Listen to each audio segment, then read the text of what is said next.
Mirror, mirror, this week has really been trying. And I'm not gonna lie, I'm kind of sad. So today, I just want to talk to everyone about the week that I just had. Hey y'all, welcome back to the channel. Beyond Your Reflection, a channel created by me, but designed by you. This week, I know you guys can already tell the mood is off. It's like, what's wrong with her? She's not her regular upbeat self, and I'm not. And today's episode is probably not going to be long at all, because y'all, the girl is tired, emotionally drained, but physically, I have to keep going. Can't allow what I'm going through to stop me. So, first of all, thank you for chiming in. I was going to go live, but I really just wanted this to be on the channel and just talk to you guys. And it's also going to tie into next week's episode as well. But it's been a week, y'all. And you know how I always say, celebrate today, especially if you had a very challenging week, which I've had. My last week, going into this week, has been surrounded by grief. And I believe it was a fourth episode, if I'm not mistaken, when I talked about loss and found. And I talk about, the loss of a loved one, but finding your inner strength after they've transitioned. But it's been so many, y'all.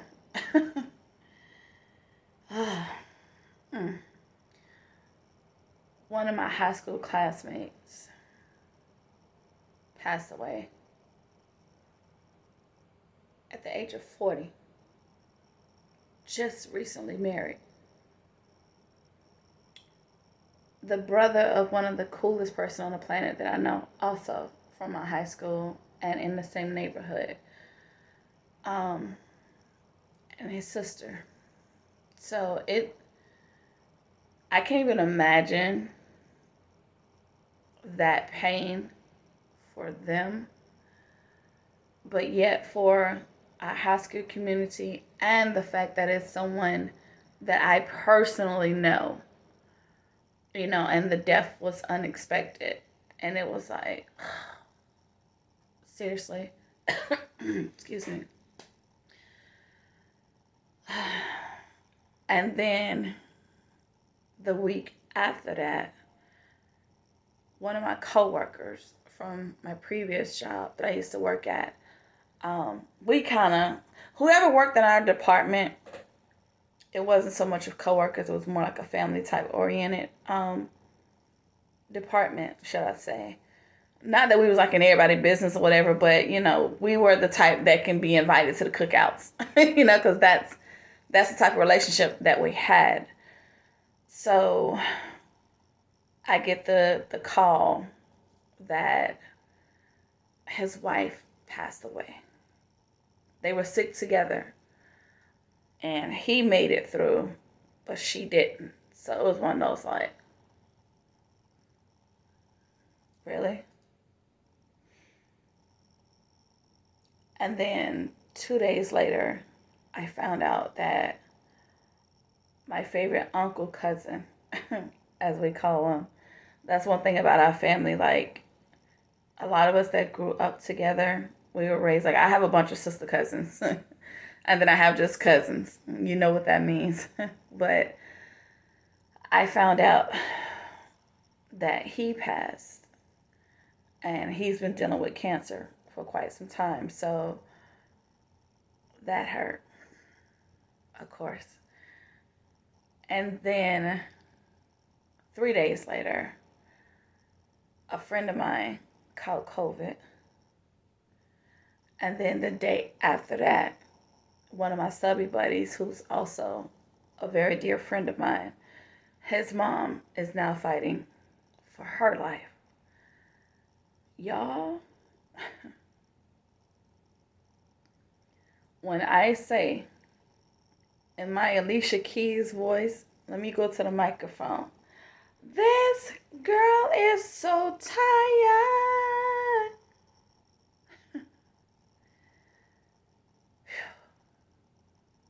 Y'all, it's like I haven't even had a chance to catch my breath before another brick of life was thrown in my direction. And it was like, yo.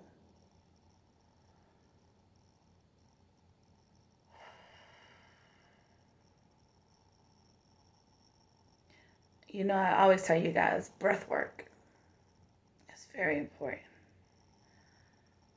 But y'all, when I say I felt like I was suffocating, like I couldn't catch air.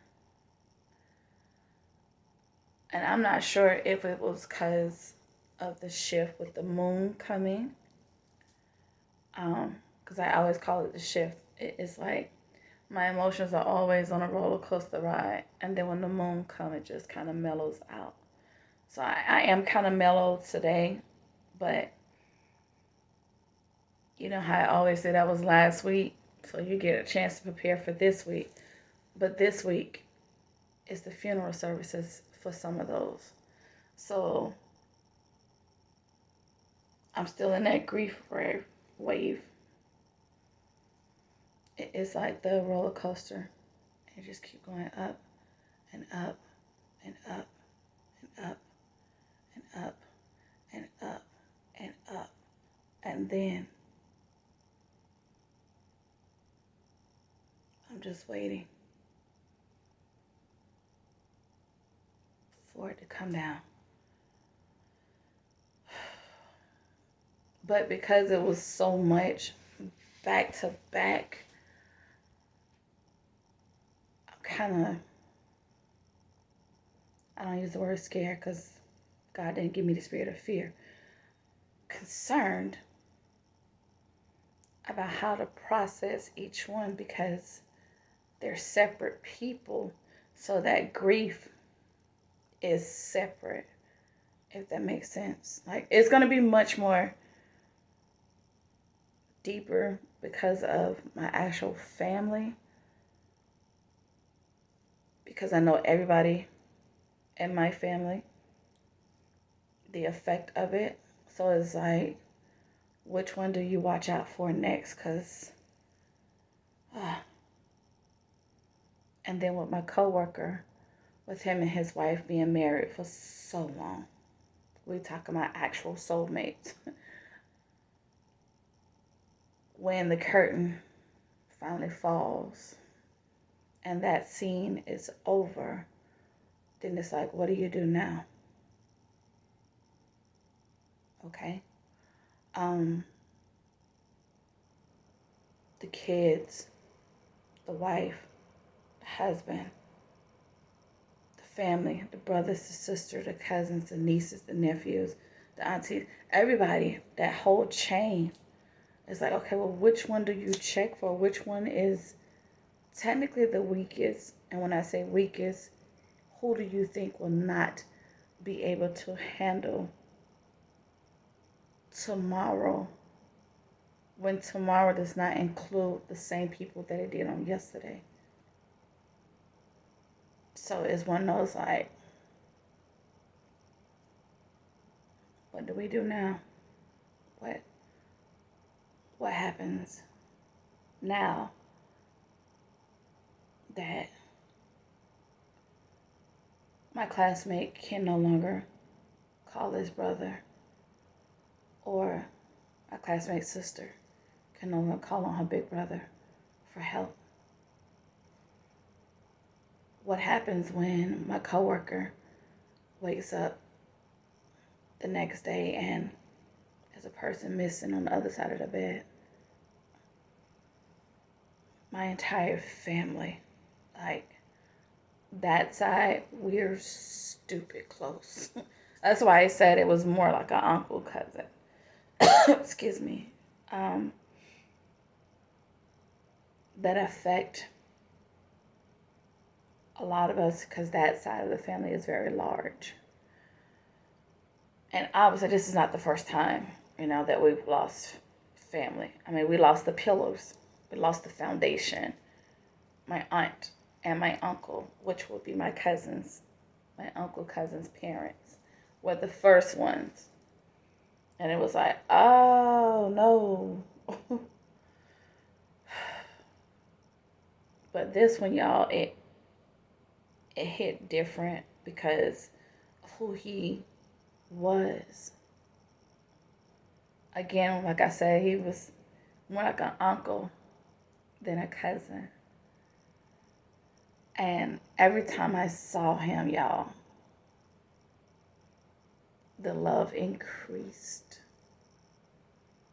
It wasn't the same, it increased. Like, he's in Atlanta, I'm here in Charlotte, but the main family, majority of the main family is in Columbia, but we're all spread out. We're everywhere. We got Jacksonville, Florida. We have some here in Charlotte. We have some in Atlanta. So everybody's kind of spread out.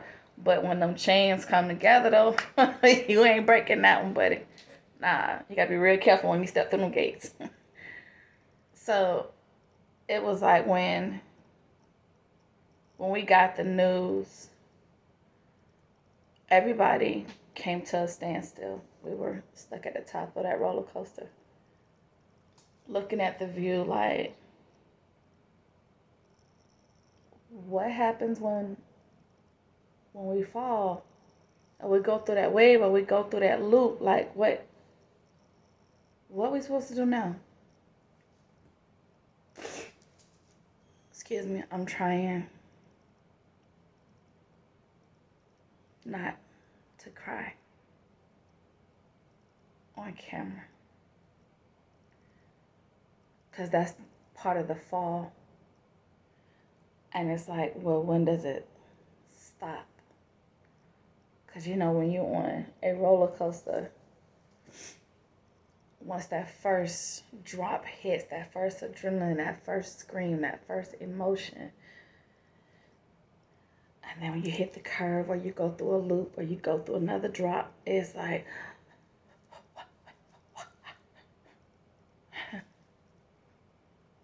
that's how it feels right now.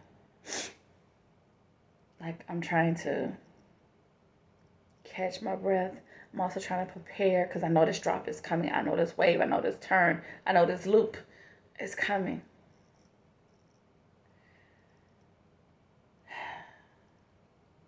I wore this shirt today. Shout out to international poet, world champion of everything, Black excellence entrepreneur, as I call him, Edmabrey, which I will put his information in the description box. But the shirt says, "Nothing in the world compares to a Black woman." True.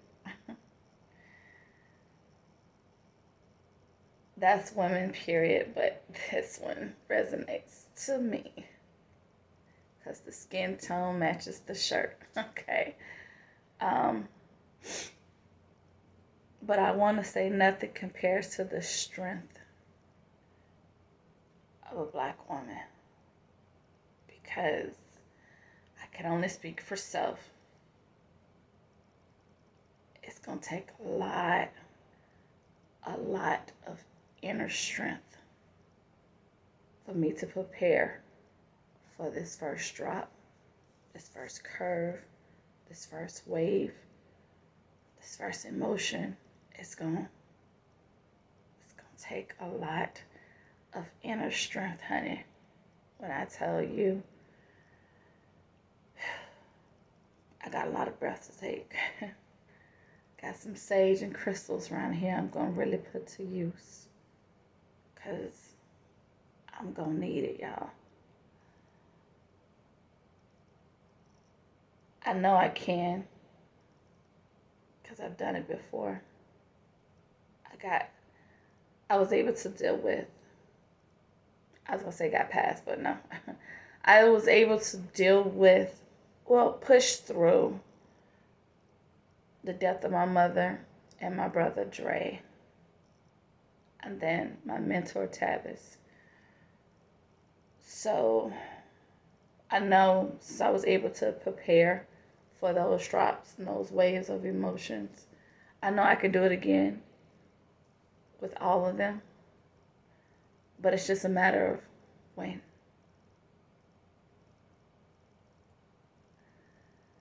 So the strength of this Black woman, I don't even know where it's going to come from.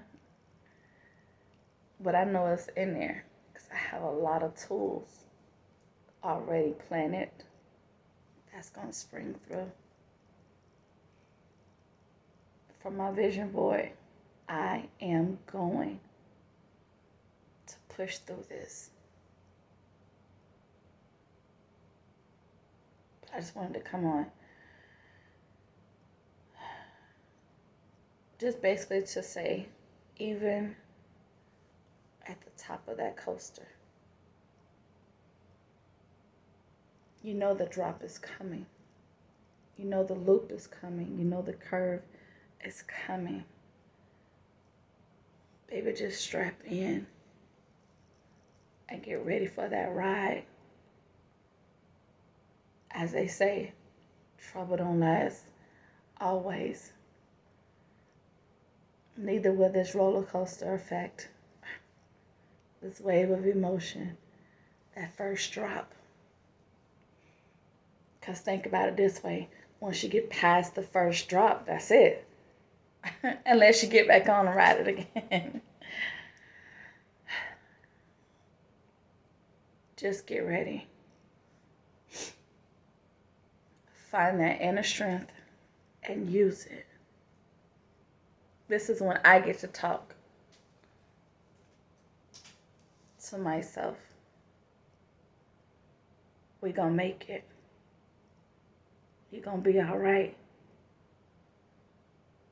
It's okay. Weeping may endure for a night. But once this roller coaster is over, that joy gonna come back. And then I'll be back to myself again. So that's basically all I wanted to say.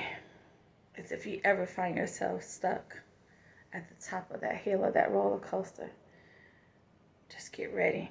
Use that moment while you're up there to prepare for that drop, that wave, that loop. Because if you see it coming, that better prepares you for it when it happens. So just be ready. Use that inner strength from within. And remember, always tell yourself, I can do all things through the universe who gives me the strength to do it. So that's all I wanted to say, you guys.